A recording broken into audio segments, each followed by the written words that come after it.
Big ബോസിൻ്റെ നാളത്തെ promo വന്നിട്ടുണ്ട്. നാളത്തെ പ്രൊമോയിൽ പ്രധാനമായിട്ട് 2 കാര്യങ്ങളാണ് കാണിച്ചത്. ഒന്ന് ജാസ്മിൻ്റെ വീട്ടുകാർ വരുന്നു, രണ്ടാമത് റസ്മിൻ്റെ വീട്ടുകാർ വരുന്നു. ജാസ്മിൻ്റെ വീട്ടിൽ നിന്ന് അച്ഛനും അമ്മയും വരുന്നുണ്ട്. ഒരു ടെഡി ബിയറുമായിട്ടൊക്കെയാണ് അമ്മ കയറി വരുന്നത്.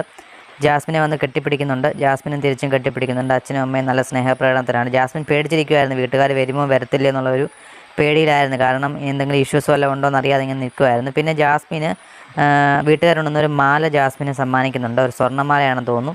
ആ പ്രൊമോയിൽ കാണിച്ചാണ്. ഇനിയിപ്പം ഗബ്രി കൊടുത്തൊരു മാല ജാസ്മിൻ്റെ കയ്യിലുണ്ട്. അത് ജാസ്മിനും ഇത് കൊടുക്കുമ്പോൾ എന്തായാലും അത് കൊടുത്തത് കൊണ്ടാണ് ഇവർ കൊണ്ടുവന്നത് വേറെ മാല എന്താണെന്ന് അറിയത്തില്ല. നമുക്ക് ലൈവിൽ നാളെ അറിയാനായിട്ട് സാധിക്കും. എന്തായാലും എല്ലാ അപ്ഡേറ്റുകളും നമുക്ക് നാളെ ലൈവിൽ നമ്മൾ പറയുന്നതായിരിക്കും. പിന്നീട് കാണിക്കുന്നത് റസ്മിനെയാണ്. റസ്മിൻ്റെ വീട്ടുകാർ അമ്മയും അനിയനുമാണ് വരുന്നതെന്ന് തോന്നും. അപ്പം റസ്മിനൊരു ടാസ്ക് കൊടുക്കുന്നു, സ്റ്റാച്ചു എന്ന് പറയുന്നു. സ്റ്റാച്ചുവായിട്ട് നിൽക്കുന്നു. അപ്പോൾ ഡോർ തുറന്ന് ഇവർ രണ്ടുപേരും വരുന്ന സമയത്ത് വീട്ടുകാരെല്ലാം കൂടെ റസ്മിനെ പൊക്കിക്കൊണ്ട് ഇവരെ മുന്നേ കൊണ്ട് നിർത്തുന്നു. ശേഷം അവർ കെട്ടിപ്പിടിക്കുന്ന ഉമ്മ വെക്കുന്നു. പിന്നെ ഹൗസിൽ പോയിരുന്ന് സംസാരിക്കുന്നു. ഈ 2 കാര്യങ്ങളാണ് നാളെ പ്രൊമോയിൽ കാണിച്ചത്. എന്തായാലും കിടിലൻ പ്രൊമോ ആയിരുന്നു. കൂടുതൽ അപ്ഡേറ്റിനായി